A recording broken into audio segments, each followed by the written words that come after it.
time you said, I don't think I know where we are. That was just once, though. It wasn't lost. It wasn't lost. That meant that we just didn't know where we were. Uh-huh.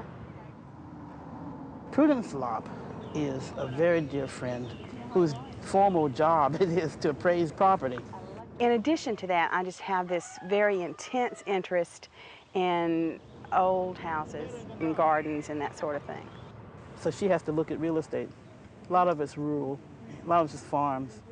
And she would say, I know where there's some very old houses that you might like to see. You can ride with me. I have to go up to North Georgia. And so that's how we became really good friends. This is it, gang. She and I were on our way some months ago to look at an appraisal for her, and I saw a bunch of chickens in this yard and asked her to back up. See chickens. And I stayed in her car, and she hopped out and asked Mr. Hansen. We discovered that was his name, Mr. Hansen, asked if we could photograph his chickens. And of course, he was very accommodating. Keep them in a pen there to let them eat up my garden. He wanted us just to stop and sit down and talk to him because he was lonely.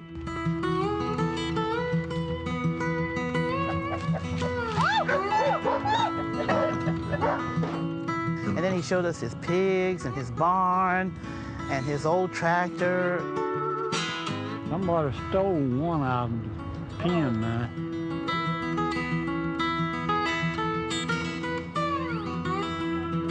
So he was a working farm. Used to be a working farm. He and his wife lived there alone. He doesn't read or write. He hadn't been out of the county, but one time in his 70-something years.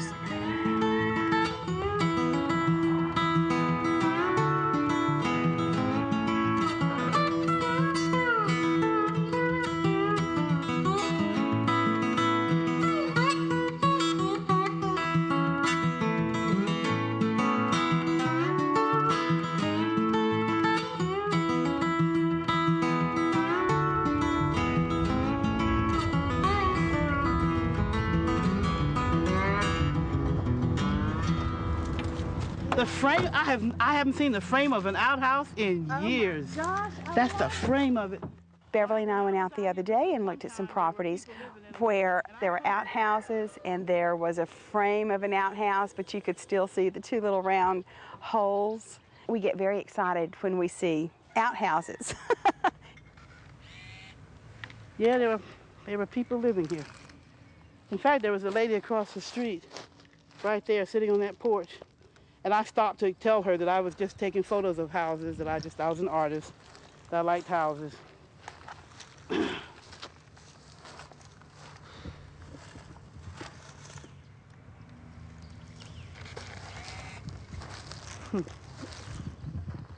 Wonder where they all went.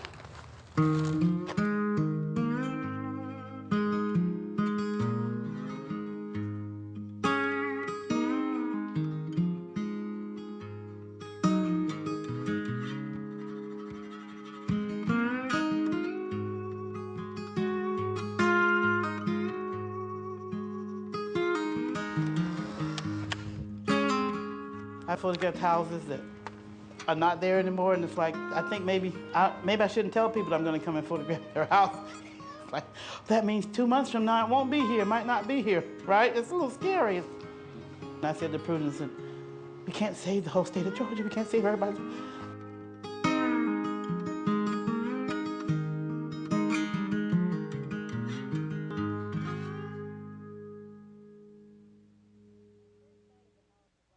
The first sight of the house was like a bolt of lightning had hit me, and I could only sit and stare. Then I noticed her in part of her garden. Getting out cautiously, I said something like, "How are you today?" and said that I had just come by to see her house because I heard that she had built it. She wasn't hostile, but reserved. I was familiar with the reserve of old black women who live alone with no visible means of protection. I was scared to death. Miss Ferkron was proud of her gardens, and whether you were there for long or not, she had things to do around there, and you felt intrusive. She had asked how old I was and if I was married. She said that she had never married. I miss her more than she knows. Her house looks abandoned, as her yard and gardens show. Apparently, one time, she got loose from the nursing home and walked 10 miles toward her home. She's still in the nursing home, but she doesn't know that her house doesn't exist anymore.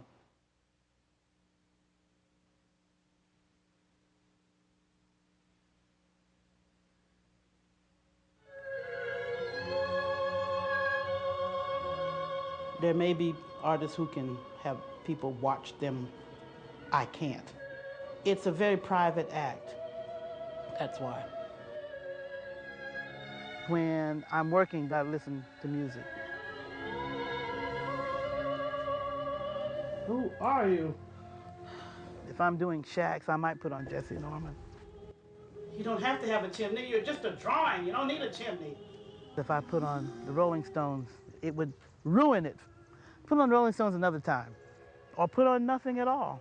And now the hard part begins, putting the orchestra together.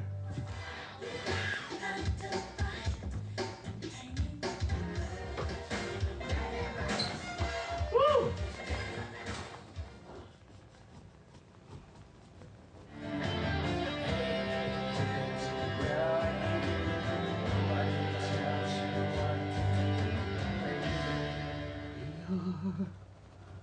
Climbing Jacob's ladder. Oh, like a soldier, yes, climbing Jacob's ladder. We have a lot to do, but we've got the core. What is this? Trash, trash in the air, trash, trash. A hot day in Georgia, trash, trash. Davy Crockett.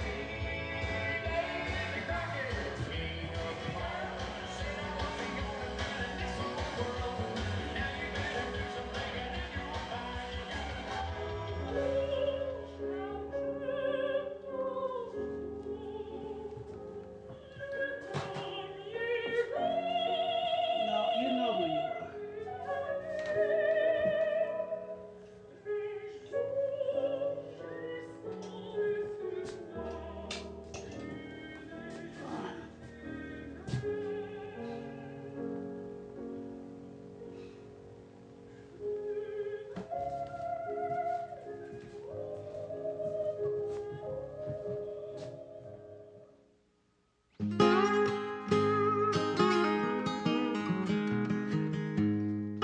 The Tubman Museum is Georgia's largest African-American museum.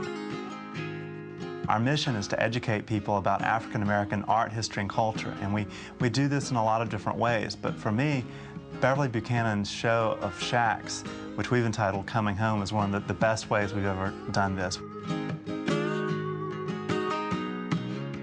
Beverly has strong making connections, and I think a lot of the groundwork for these shacks came to her while she was living in our community. And she's just added a figure, a large-scale monumental figure, to one of the pieces. And I think that's an exciting and significant change. The name of the piece is called Harriet's Shack, and it's Harriet Tubman, who the museum is named for. We honor her as a woman of strength and courage. I think Beverly does, too, by making her 2 stories tall and this giant woman that is just conveying, you know, power and courage, but also there are flowers all over her dress, and she looks like she's someone you'd want to get to know.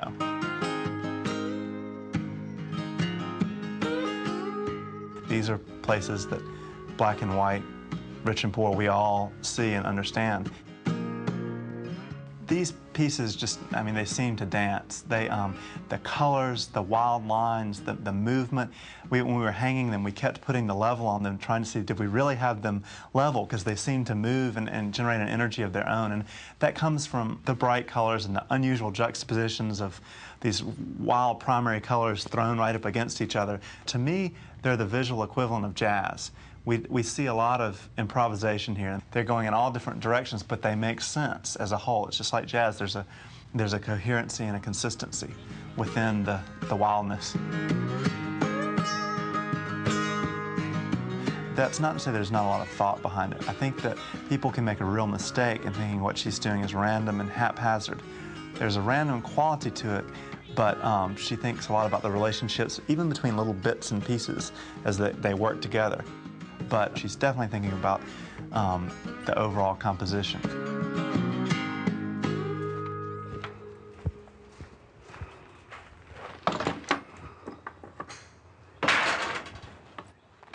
When I started looking at this piece to work on it some more, I was not happy with it. I was not happy at all with it. And what made me not happy was the shape of the roof. I took a hammer, just kind of gave it a wrench, and picked up the pieces that had fallen on the ground and started to work more with metal.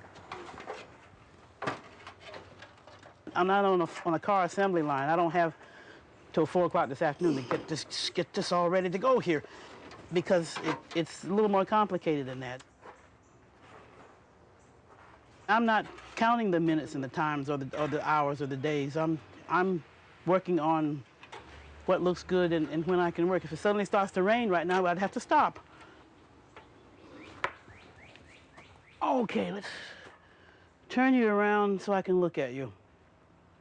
You're not a slim shack. You're in the state that I'm in, sort of. You're a little overweight, but you're sturdy. More sturdy than I am. I always talk to the sculptures, whether it's the stone pieces or shack pieces. I have this little conversation. It's like I'm eliciting their help. You have to help me here by letting me see things that I might not see. No.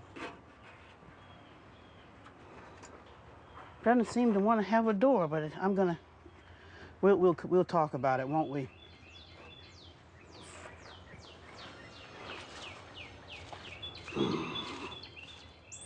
You don't have to have steps, but by golly, you're going to have a door, or the remnants of.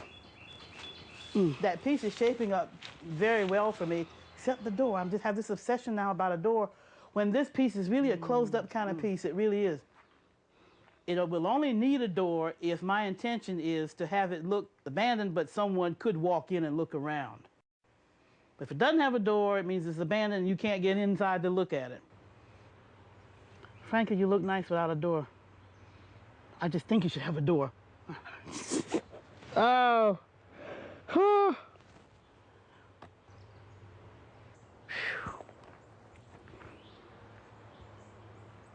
Well, I like the way you look so far. We'll resolve the door thing.